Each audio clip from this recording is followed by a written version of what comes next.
think we see a few still coming in, but I think we should get started for those who came on time, right? As they say, and that way we can maximize our time.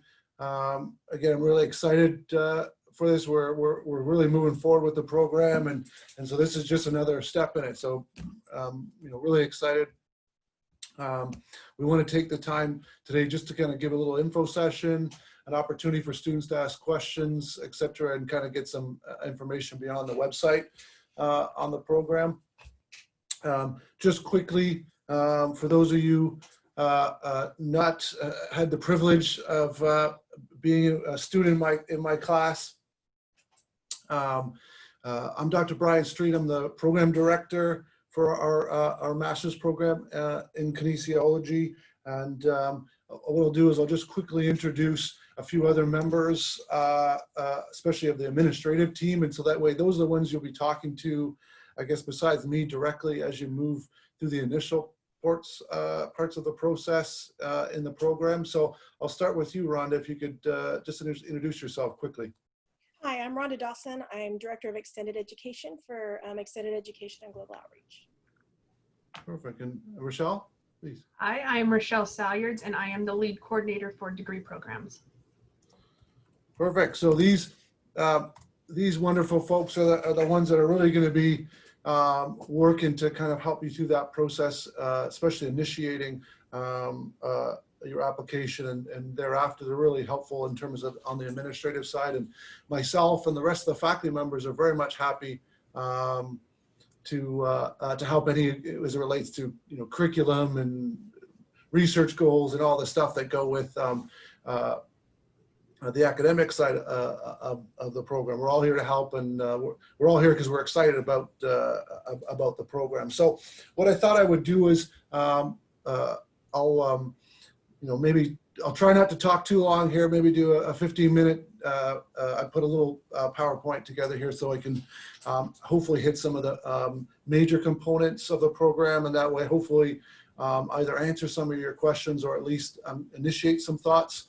And then what we'll do is we'll open it up, and we're happy to field any questions or any concerns that you may have about the program or your involvement with it. So I'll try my best to give as much time as we can to have a discussion and answer any questions you have.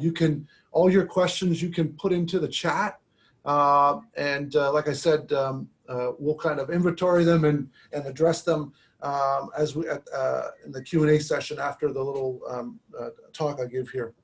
All right, so let's hope this works here. So I think your first step as it relates to the information regarding the program is our website. We have a website up. All the information that I'm going to be talking about today, you can find it at some level on the website.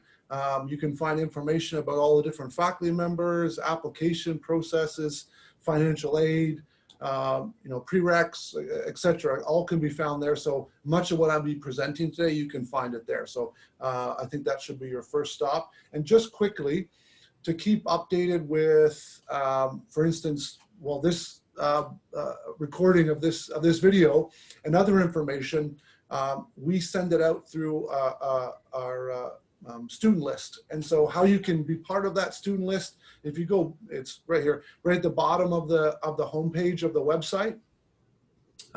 If you go to Get Started Today and fill that out, it puts you in our system. And so that way, when we disseminate any information about the program, you'll be contacted, so you won't miss anything. So I would suggest making that your next step. Once you get to the site, fill that out, and so that way you'll keep up to date with any of the new, any changes with the program, any updates, and like I said, the feed from this, or recording, sorry, from this video will be sent through there, so you can use it as a reference or get to see me again, right?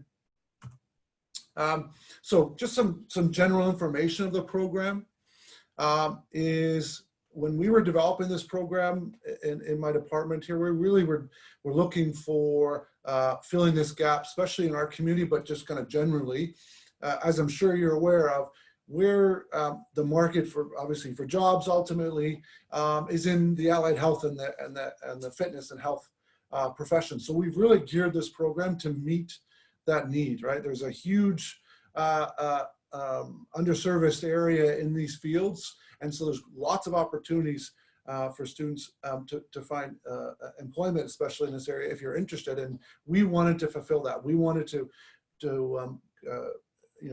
take a master's program, so to give more intensive and evidence-based material that our students could then use to take out into the field, either for job, or obviously move on to further studies, if that's in the medical field, in the therapy field, or in academics, for instance, to pursue a PhD. So that was kind of our driving force.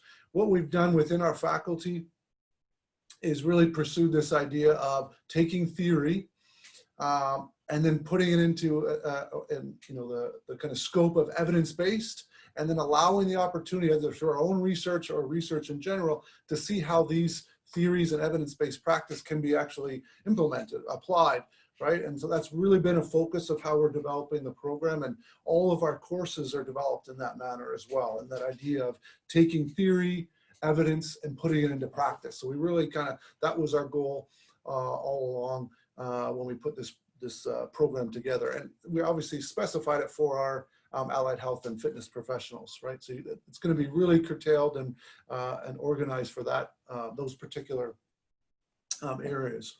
Now, to give you an idea, as I mentioned myself, I'm the program director, and we have 6 other faculty members of various areas of expertise. So we have sports psychologists, we have nutrition and genetic individuals of expertise, exercise physiology, obviously PE and community-based health, as well as program prescription for general populations or specific populations. And so we really have experts across the gamut as it relates to the field of kinesiology, and each of them will be involving their research and their expertise in each of the different courses and experiences that you would have throughout the program. And then just below there, I introduced some of the individuals there. Those are through EGO, or our Extended Education and Global Outreach Group.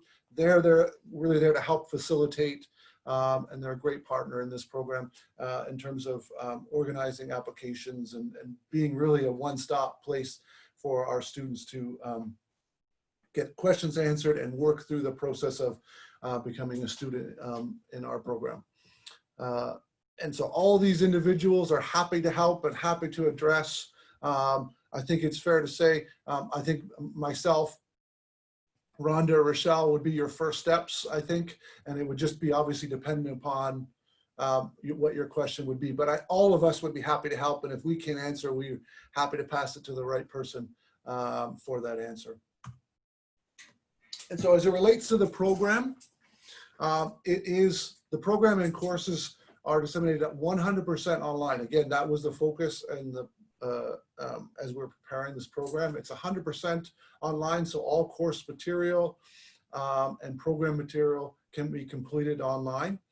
It is a 4-semester, at least in a full-time student, it's a 4-semester process to complete, but we have, our students can take on the program in a part-time role, and that would be something that you can negotiate with myself and the team at EGO there to organize and advise and structure the program accordingly, depending on if your work experience, time, family time, whatever it is. These are things that can be negotiated. And then ultimately the program leads to what we call a culminating experience or a thesis route. And I'll talk a little bit more about that a little bit later, or a few slides ahead, just to give you some background on what each of those would mean as it relate to your experience within the program and what you could take away from the program. So a couple of things. I wanted to put it all up on one slide. Rule 1, right? As a professor, keep the slides not busy. But I wanted it all to be there in one spot, so that way I could kind of jump around a little bit. But this is the breakdown of the program, right? So we have 6 core courses or 18 units associated with those core courses. And And then we have 6 units that are associated with our special topics or current topics. And again, what we try and do is align those courses with our students' interests and needs. And so it gives us a little bit of room with that. And then we have 3 units associated with your clinical practicum and research. And then finally, as I kind of alluded to, your capstone experience within the course, and that would be your culminating experience or thesis. And so those core courses are core courses. So those are a core component of the program. So you'll be completing those. And then you'll have 2 semesters, right? 3 units of these special topics. And then in your final 2 semesters, again, let's just say if you were a full-time student, in your final 2 semesters, your first step would be in that second to last semester would be deciding upon whether you're going in the thesis route or the culminating experience route. And so, for example, if you went in the culminating experience route, that 3rd semester, again, as a full-time student, you would be completing KIN 6170. And then again, that's the practicum or the field experience course. And then in your 4th and final semester, your capstone course would be then 6800, the culminating experience. Whereas if you were thinking of doing the thesis route, well, then in that 3rd semester, again, you would be completing 6180, the kinesiology research course. And then in your final semester, you'd be doing the thesis route, 6810. Okay, so the idea is you have a few semesters to kind of organize and work through what would best serve your goals and et cetera from the program, and that can help decide on which of the streams you'll go through. The beauty of this, right, is you'll be meeting with me or who's ever in my chair as the program director regularly to have conversations about this and developing your thoughts and what would be best. I like to meet with the students at least once a semester just to kind of get an idea where you're at and what's going on. And this is obviously going to be an important topic of our discussion as you move through in the program. Either one, okay, whether you go with the culminating experience or the thesis route, you have a faculty advisor, so someone beyond myself, or it could be me, but an individual specific to you that helps you through that process. Okay, so the idea is give advice, give guidance, and again, depending on what you do or where you go, that faculty advisor is there to help you through that process and guide you, and so you can maximize that experience again to your end goal of what you're trying to achieve. Okay, I want to talk a little bit more, because I'm sure there'll be questions, a little bit more about the culminating experience and the thesis, how they differ from each other. Okay, because I'll be honest, as it relates to these 2 distinctions, they were developed specifically to be very similar in terms of what the output would be. The difference is the actual experiences that you have within that, and I think that's fair. Because again, I wanted students to decide on which route they would go on purely based on need, want, desire, etc. Right? And so the culminating experience and the thesis are very similar in terms of expectations. Okay, they'll both be conceived a project behind each of them. They'll both involve data collection or some form of analysis associated with that particular experience, and they're both associated with a written and oral component with it. Now, there are specifics, specific guidelines as it relates to the thesis and the culminating experience that slightly differentiate the 2 of them. But as it relates to the actual output, they're very similar. And as I said earlier, you'd have a faculty advisor, and if you're in the thesis route, you'd have a committee that would help you guide you through this portion of it. The idea of both of these is to align yourself with what your goals and hopes and dreams are, so to speak, either from the program or ultimately in your career with a faculty member.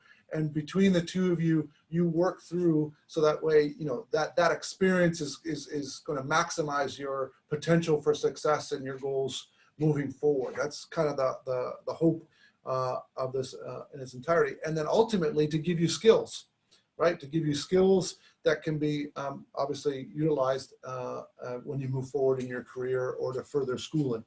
right? And so a lot of effort is going to be put in part in developing these two, and you know, specifically to you. So whatever you're working with, you'll be with your faculty advisor, and you'll work through to make this experience as best as it can, right?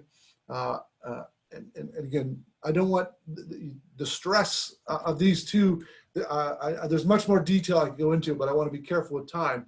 But this is something that you'd start right at the beginning, and you'd work your way through as you went through the program, and you'd have all the support and help that would lead to your success. We want you to be successful. Just quickly, if you did the math like I did to make sure I was correct as you were going through the courses, it's a 30-unit requirement to complete the degree. And like any graduate program, there's a certain limitation, and there's a 7-year cap. So if you want to go really, really part-time, this is something we got to think about as it relates to that. You do need to maintain a C or better in any one course to receive credit of it moving forward. And you need to maintain a 3.0 or a B average GPA within the program semester to semester. Okay, and again, we want to keep the rigor high. We want to keep the expectations high. But again, we're all here to help you through this process. Okay, and your success is our success. All right, a couple of things about admission requirements. I'm sure some of you are thinking about this. Now, again, all this information is on the website, so you can, if you're taking notes, so to speak, and I get going too quick, you can always check the website, and you can ask for clarification in questions at the end today.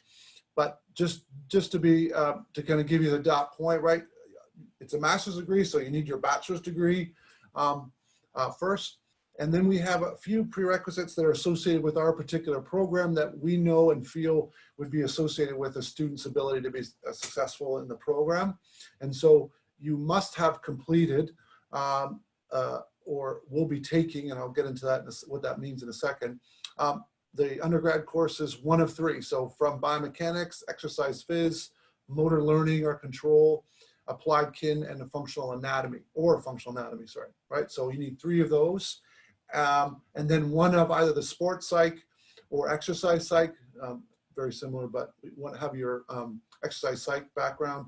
And then finally, human anatomy, human physiology, and an introductory to stats, as you will be taking stats courses in this particular program. And with each of those that I mentioned, again, keeping a C average for them to apply individually, and have a overall GPA of your final 60 units in a semester or 90 units in a quarter system of, again, a B average or a 3.0. Again, of those last 64 units for a semester and 90 for a semester, okay? So again, it's, that is for, there are a minimum for review and acceptance into the program. Now, we do have an opportunity for conditional admission, and I just want to bring this to your attention, because if you notice the wording, I use must, taken, or will take, right? And we do have an opportunity for conditional. And again, that would be a conversation between myself, the student, and then the admissions committee that are part of the faculty. If there's a student that we feel is missing 1 or 2 or minor components of the admission requirements, we can organize an opportunity for the student to make those make up those requirements, or not make up, but complete those requirements and still have a conditional admission. And again, that would be well, quite literally a contract agreed upon by myself and the students. And once you complete those requirements, then you'd have your full admittance, and no longer would be a conditional appointment. But again, this is done on an individual basis.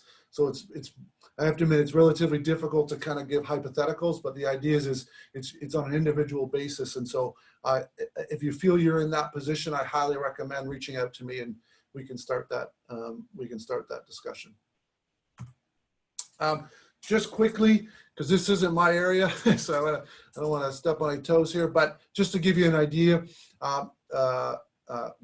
the program is covered by, or can be covered, sorry, by financial aid. And so there's opportunities for scholarships and grants and loans, etc., through the program. And so what I would suggest as it relates to that would be to reach out to the CSUB financial aid unit, and the website's down there, and you can start that communication if you need to. Again, we're here to help you with that as well. So it's not as though we're separate from that, but in the end, that would be a process that would be completed through the financial aid. But we're happy to help you and set you up and make sure everything is organized for you as you move through that process. Quickly, just the application itself, you can get this from the website. And again, really busy slide here, but just quickly, so you have a checklist in front of you, and you can find this on the website. There's the application itself. Again, that's completed on the website. We do need an official transcript, hard copy or digital, if you are not a CSUB graduate. So just be aware of that. We need 3 professional references. This can be done through email. And again, you can work with myself and Rochelle on that to coordinate. There's a statement of purpose. And again, details of the expectations of that are on the website as well. But really what it's doing is giving us an insight into your interest in the program, future aspirations, how you align with the faculty, either as a research or an experience perspective. And I'm happy to field questions on the specifics on that. And then there's, with it being an entirely online program, we do have a technology contract, so that way we want students to be successful. So we have some minimums that'll help you through that process. And then the application fee. All of this save, obviously, if you're doing a digital transcript, and your references, your professional references, can be mailed to this address, and it magically ends up in Rochelle's mailbox there, and she handles that. And there are the dates, the application deadlines there. So for those students interested in commencing this spring, we have a priority a deadline of October 1st, and then our ultimate deadline for the spring semester, which would be November 1st. So each of the components that I just spoke of from the last slide need to be completed and at least date stamped to Rochelle by that November 15th date. If you are thinking for the summer semester to commence, we have a February 1st, similarly the 2 dates, a priority date and a regular date there. We do a continuous enrollment, and so we're happy to take students intake at any of the 3 semesters, fall, spring, or summer. We've set it up that students will not, we have a cycle where students can complete all the core courses irrespective of when they start within the 4-semester cycle. Yes, Rhonda, please, I see your hand up, yes. So I wanted to add one thing. Many of you might be undergraduates from CSU Bakersfield, so you're not used to doing things outside of the main campus. It is very important that you follow our application processes. Don't go to Cal State Apply. Don't contact the admissions office. Please contact our office for all admissions questions, or Brian, and so that we can make sure that you get the correct information. That's the biggest thing. Yeah, good. No, thank you. Yeah, because that's fair. We don't want you sending you around in circles or get wrong information. So again, any questions as it relates to this program should be, myself or Rhonda or Rochelle. I think those are the we're important people, right? In this area. So we're the ones you want to talk to, and we'll be the ones that would best serve you. So thanks, Rhonda. That's a really good point. Save you a few emails and a few phone calls, I think, students, and us too. And anyway, so be aware of those deadlines. And again, because we're getting to one now, at least the priority deadline of October 1st for our spring semester deadlines, commence for the spring semester schedule.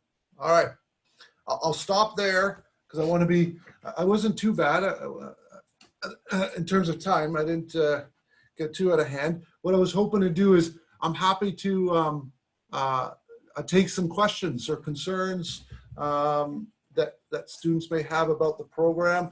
I see one, I see a few questions there that I'll address, but again, if you have any questions, please put them in the chat or the Q&A.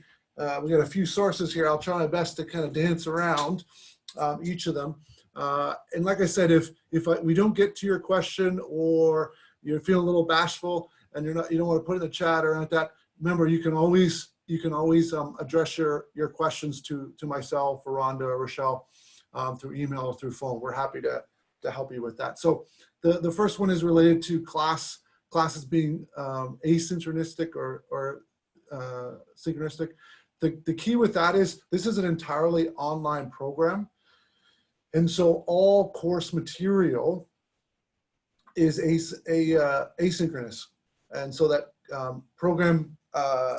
course material can be completed at your own pace. I will give you an example though. For example, for my course, I'm teaching this semester, I'm teaching the research methods and stats course. I'm really enjoying it. But what I do is I do offer every twice a month, I do a 2-hour session that I leave open for my graduate students to come on, and we can discuss material, ask questions about assignments, etc. like that. So attendance is not a component of the program as it relates to the courses. And so it can be completed, it's completed entirely asynchronistic. I have a student who jokingly said to me, on Tuesday, I do this course, on Wednesday, I do that course, and on Sunday, I do this course. And it was simply because that was her schedule, and she kind of, that she was doing it. And so you can do it in that similar manner. But there is opportunities to have direct link with the faculty.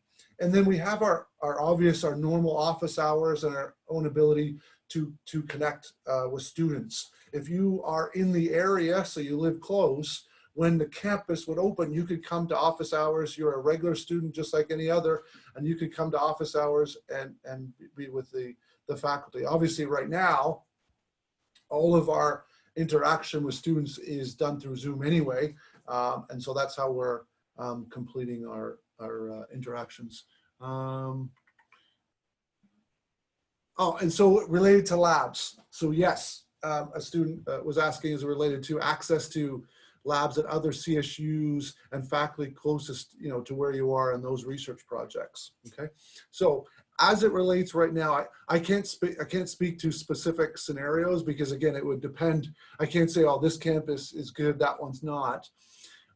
As it relates to research and especially in lab access. So for instance, say you're not in the Bakersfield area, so you could not or it wouldn't be viable for you to use the lab space here on campus.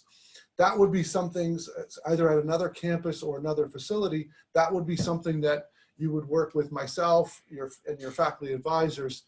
And obviously if it's another CSU campus, if it's the lab director or the chair of the department over that particular lab, that could be something that could be negotiated, for example. So at this stage, I can't say, oh, definitely all 23 campuses are open to all our students, but that would be something that we'd be able to negotiate, again, depending on where you were and what campus and what lab and what work you're going to be doing. So that would be something we can negotiate as you move forward.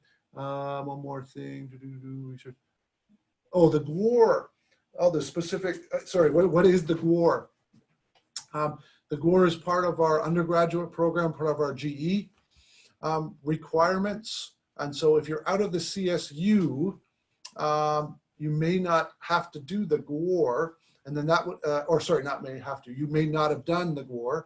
That would be something that we would need to negotiate as it relates to the program, but it is not a prerequisite for our program. So if you have not correct me if I'm wrong, Michelle, if the students have not completed the GWAR, that does not, if they have a degree in kinesiology, for example, or equivalent, that would not negatively impact their applications for us. No. So they can be admitted, but they would need to have that satisfied before they can take their final class in the MSK program. Yes, good. And if, just for their information, if you have graduated from a UC or a CSU since 1980, you have satisfied the requirement. Yeah, good. I was going to say good. Thanks, Rochelle. So there we go. So that again, that would be something we can organize before your completion of the program. Okay, so talking about part-time and how that works. So full-time is obviously set up as, or sorry, we've set it up so that that is a 3-course semester. Okay, so we've set it up for you to have 3 courses per semester, save your last semester, which is associated with your culminated experience or your thesis.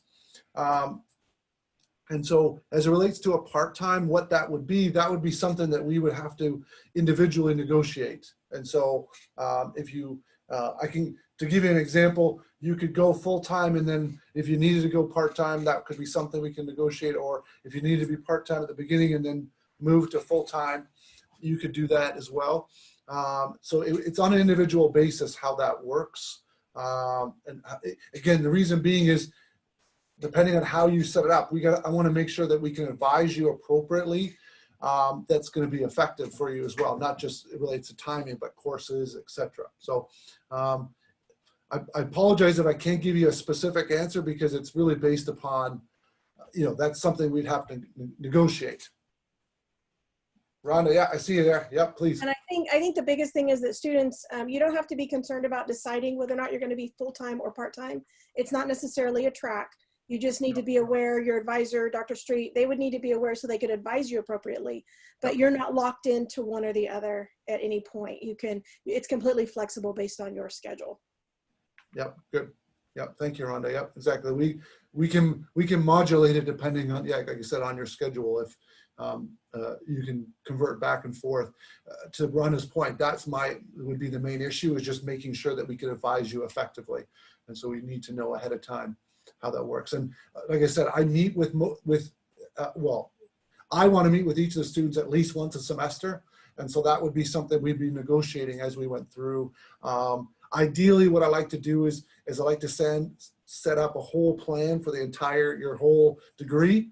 And then if that changes at the beginning, then we can modulate and change as we go through. Okay.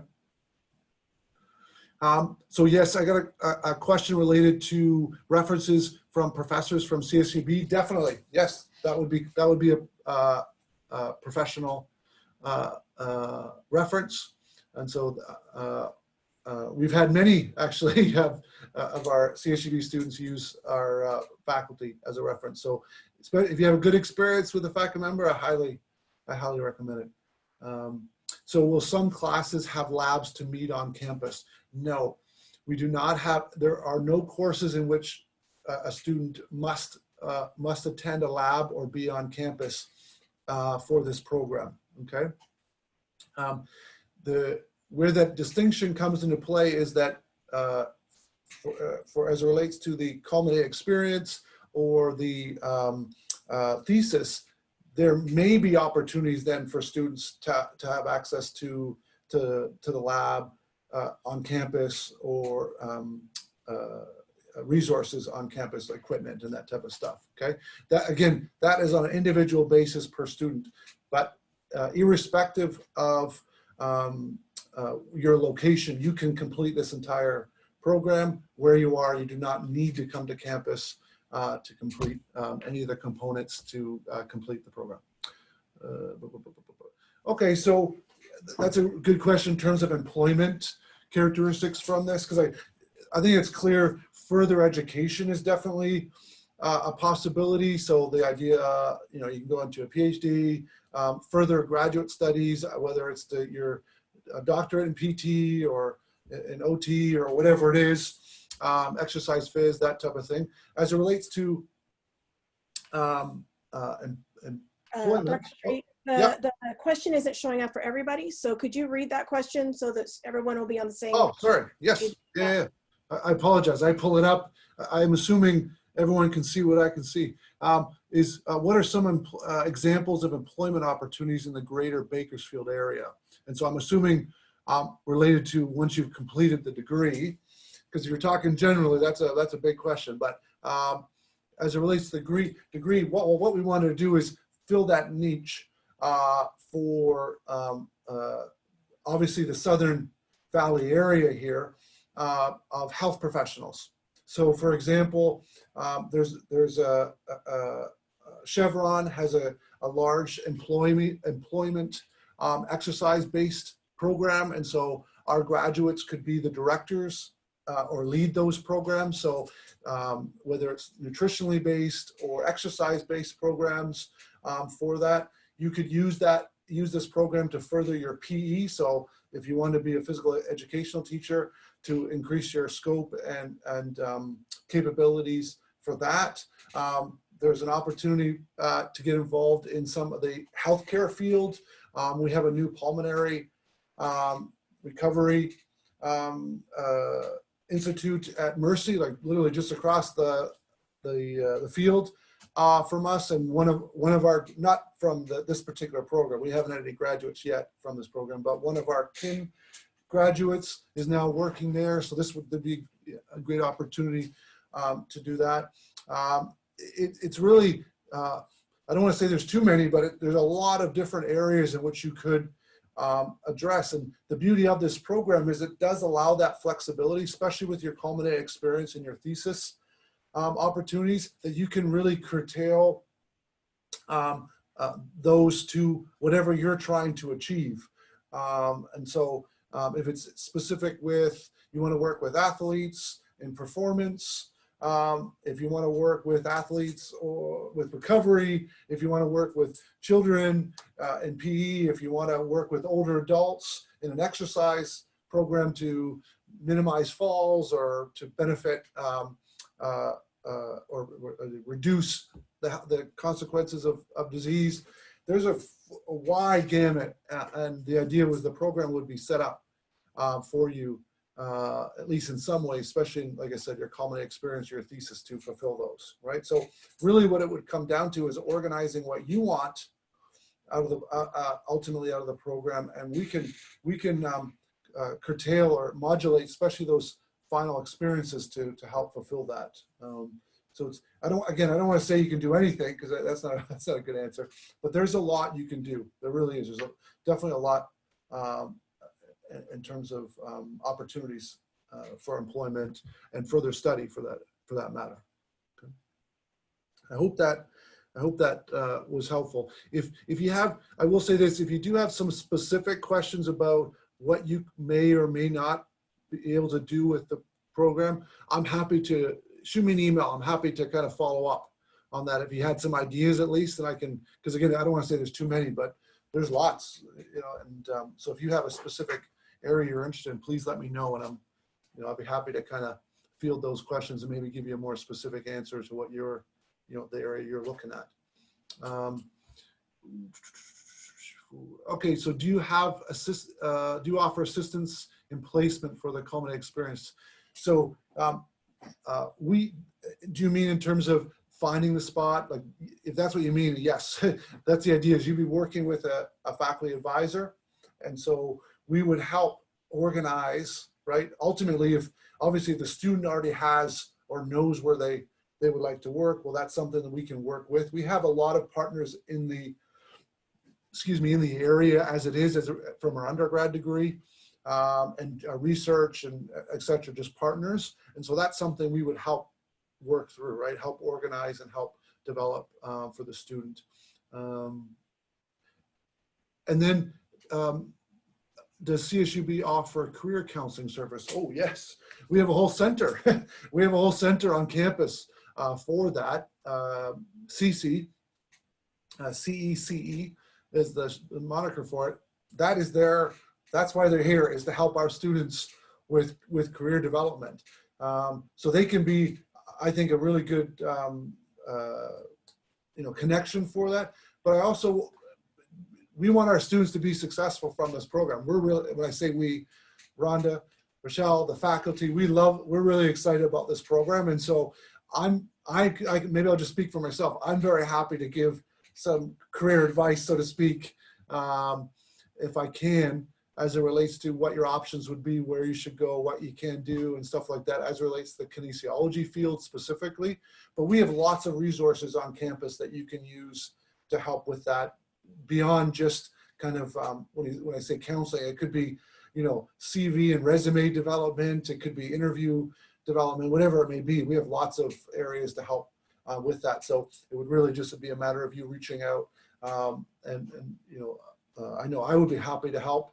And then if it was beyond my area or my scope, I would be happy to pass you on to those with expertise in that area. So definitely, yes, that would be the hope, right? Is that after this program, you either found your career vocation for life, or you're moving on to your next degree, right? To further your expertise or your specificity on a particular area in kinesiology. So yeah, definitely.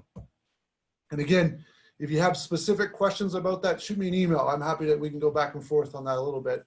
If there's, if you're already in your mind have some specific questions, I'm happy to field that. All right. Do we have any other questions or concerns?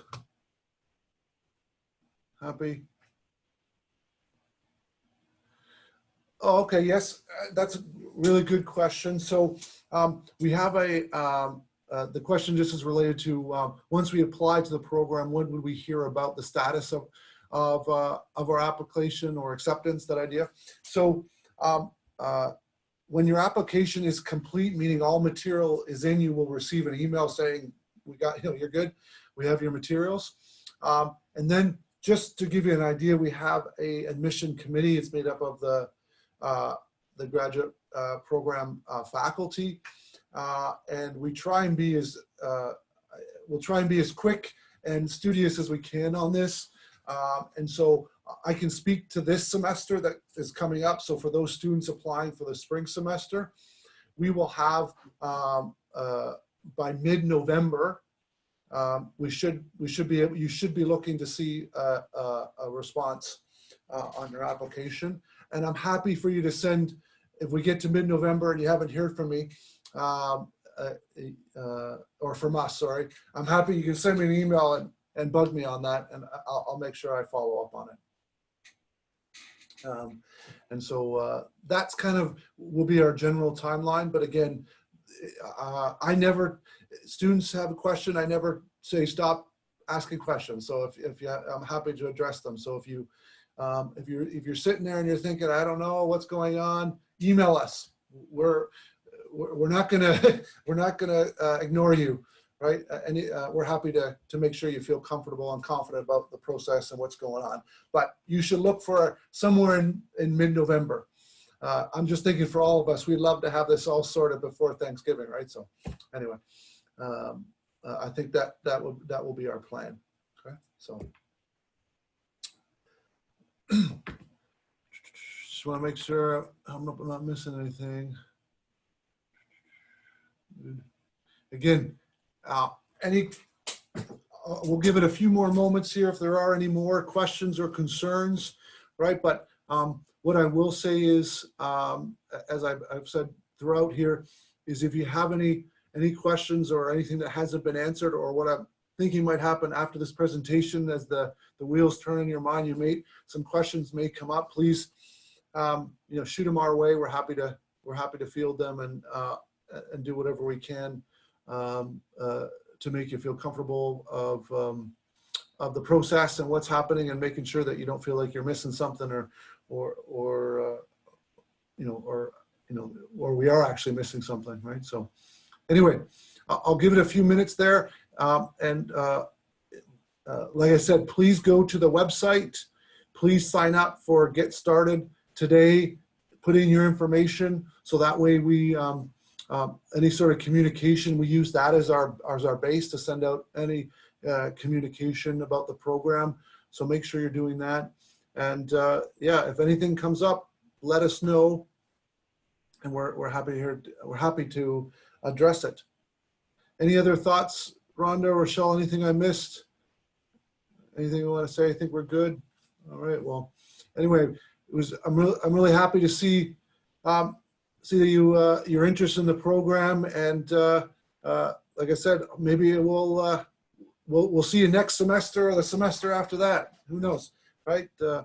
And I hope everyone has a good rest of the week and a good weekend. Right? Thanks to everyone. Appreciate it.